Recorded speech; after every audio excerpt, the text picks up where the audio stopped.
ઉપલેટામાં વીર આહિર દેવાયત બોદરની પ્રતિમાને દર 10 વર્ષ પૂર્ણ થતા કાર્યક્રમ યોજાયો। મોટી સંખ્યામાં રા નવઘણ પરિવાર સાથે આહિર સમાજ ઉમટ્યો। જૂનાગઢના રાજવી વંશજ રા નવઘણની જિંદગી બચાવવા કાજે જેને પોતાના એકના એક દીકરાનું બલિદાન આપ્યું એવા આલીદર બોળીદરના વીર આહિર દેવાયત બોદર માટે રાજકોટ જિલ્લાના ઉપલેટામાં પ્રતિમા વંદન સમારોહનો ભવ્ય કાર્યક્રમ યોજાયો। ઉપલેટા શહેરના મુખ્ય પ્રવેશ દ્વાર એવા નાગનાથ ચોકમાં વીર આહિર દેવાયત આપવા બોદરની પ્રતિમા આજથી 11 વર્ષ પહેલા ઉપલેટા નગરપાલિકાના પૂર્વ પ્રમુખ દાનાભાઈ અરજણભાઈ ચંદ્રવાડિયા તથા તેમના પરિવાર દ્વારા સ્થાપિત કરવામાં આવી હતી। ત્યારથી લઈને શરૂઆતના 3-4 વર્ષ સુધી સામાન્ય કાર્યક્રમ યોજાતા હતા, પરંતુ છેલ્લા 6-7 વર્ષથી ઉપલેટા શહેરમાં આહિર યુવા મંચ દ્વારા દર વર્ષે ભવ્ય કાર્યક્રમ યોજવામાં આવે છે। એ સંદર્ભે ઉપલેટામાં આ વર્ષે પણ આહિર યુવા મંચ દ્વારા એક ભવ્ય કાર્યક્રમ વીર આહિર દેવાયત બાપા બોદરની પ્રતિમા પાસે નાગનાથ ચોક ખાતે યોજવામાં આવ્યો હતો, જેમાં જૂનાગઢ રા નવઘણના વંશજ રાયજાદા પરિવારના વનરાજસિંહ રાયજાદા તેમજ ચુડાસમા વંશજ સહિતના રાજપૂત સમાજના આગેવાનો જૂનાગઢથી મોટી સંખ્યામાં ઉપસ્થિત રહ્યા હતા અને વીર આહિર દેવાયત બાપાએ પોતાના એકના એક દીકરાના ઉગાનું જે બલિદાન આપ્યું તે પ્રસંગોને વાગોળ્યા હતા। ખાસ કરીને આ ભવ્ય પ્રસંગે લોક સાહિત્યકારો ભજનીકો ઉપસ્થિત રહ્યા હતા, જેમાં રાજભા ગઢવી, દેવરાજ ગઢવી, માલદે આહિર, કબીર દાદના પુત્ર જીતુદાદ ગઢવી સહિતના સંતો મહંતો સાથે આહિર સમાજના આગેવાનો પણ મોટી સંખ્યામાં ઉપસ્થિત રહી પોતાના પ્રસંગોચિત ઉદ્બોધન આપ્યા હતા।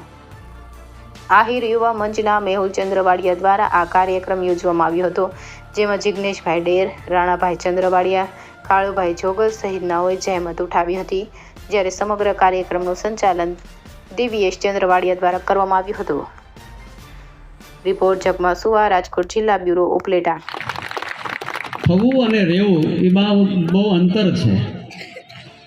થયા, રેકોર્ડ થયો, બધી ઘણી બધા તરફથી શુભેચ્છાઓ આવી, ખૂબ સરસ એના પ્રતિભાવો આવ્યા, પણ હવે આ વાતને આપણે ટકાડવી પડે, કારણ કે હું કીધું કે આવી ઘટના ના તો કોઈ દી બની છે ના તો કોઈ દી બનવાની છે।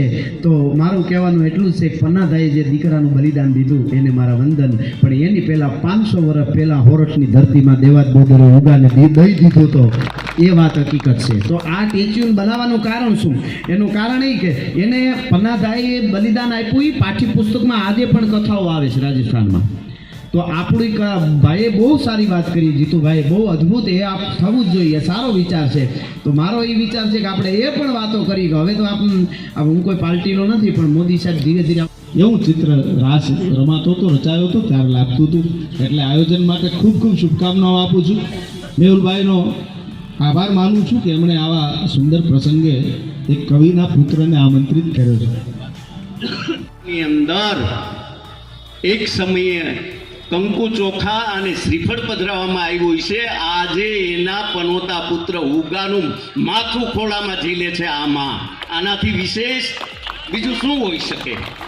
આ ઈ જનેતા છે, અને ઈ જનેતાએ મેં કીધું એમ પુત્રનું બલિદાન આપતી વખતે આ આયરાણીના આંખના ખૂણા। મારું નામ મેહુલ કરશનભાઈ ચંદ્રવાડિયા, ઉપલેટા। આજરોજ દેવાયત બાપા બોદરની જ્યારે અમે મૂર્તિ પ્રતિષ્ઠા કરી હતી, એમના 11 વર્ષ પૂર્ણ થયા છે। 3/1/2013ના રોજ અમે મૂર્તિ પ્રતિષ્ઠા અહીંયા કરેલી હતી। આજરોજ એમના 11 વર્ષ પૂર્ણ થતાં અમે લોકો આહિર યુવા મંચ ઉપલેટા દ્વારા અહીંયા ખૂબ મોટું એવું આયોજન કરેલું છે કે જેમાં ગુજરાતના અને ખૂબ મોટા કલાકારો જેમ કે રાજભા ગઢવી, જીતુદાદ ગઢવી, દેવરાજ ગઢવી, દેવરાજભાઈ ગઢવી, માલદેભાઈ આહિર અને ખાસ તો એક ક્ષત્રિય સમાજના આગેવાન એટલે કે વનરાજસિંહ રાયજાદા, જે રાયજાદા પરિવાર એ પોતે એવું માને છે કે આજે અમે જે જીવીએ છીએ દેવાયત બાપાના ઉપકારથી અમે જીવીએ છીએ, એવું એક પોતે પોતાના શબ્દોથી વર્ણવેલી વાત છે કે ભાઈ આજે અમે એને બાપ કહેવામાં પણ શરમાતા નથી, કે એના હિસાબે અમે અત્યારે અમે આ ધરતી ઉપર છીએ।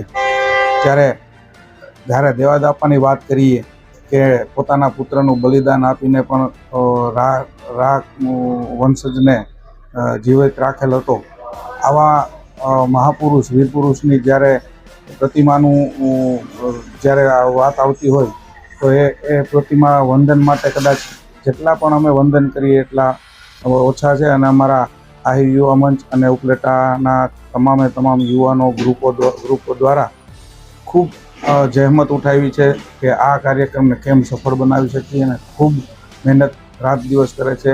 અને પ્રોગ્રામ પૂરા થઈએ જમણવાર અને પછી બધાએ છૂટો પડવાનું છે, આવી એક વાતને બધાએ વધાવી છે. ત્યારે આવા મહાપુરુષ વીર પુરુષને જેટલા લાખ અભિનંદન અમે આપીએ કે ભાઈ અમારા આહિર કુળમાં દેવાય તાપા જેવા નો જન્મ થયો, અને એ પછી અમારા પણ ઉજળો એક ઇતિહાસ કે ભાઈ દેવાય તાપાના વંશજ છીએ, અમે પણ કાયમીની માટે બલિદાન માટે કાયમી આગળ રહીશું એવી અમારે બધાને